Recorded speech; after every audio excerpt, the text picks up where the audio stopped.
Here we see a pretty good setup. Um, the club shaft is pointing at about the belt, which is good, and about 90 degrees to the spine tilt, which is the two lines we've drawn in. The bottom line, obviously, is the swing plane. That's the plane described by the golf cars, or proscribed. Let's advance it here a little bit, see what we do on the takeaway. Getting a nice shoulder turn. Let's stop right about there. That's in a pretty good place. Notice that the ear is still on the swing plane. He's in a pretty good position right there.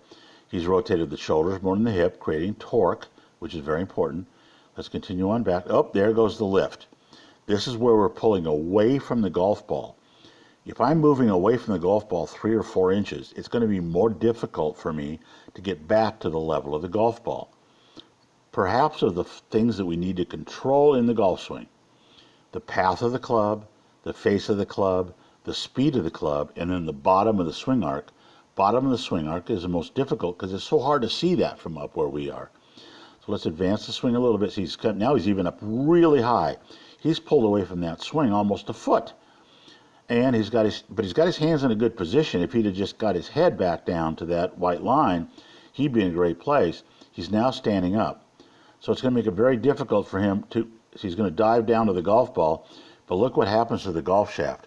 Instead of being back on the swing plane, it's pointing straight down to the ground here. And then it goes, wow, look how far to the outside it went there. Let's see if we can catch that back again. Let's go up. Way over the top. See how he's coming way out, way out? He needed to stay down on that line. Those hands are so far above where they were at setup, way above the hands.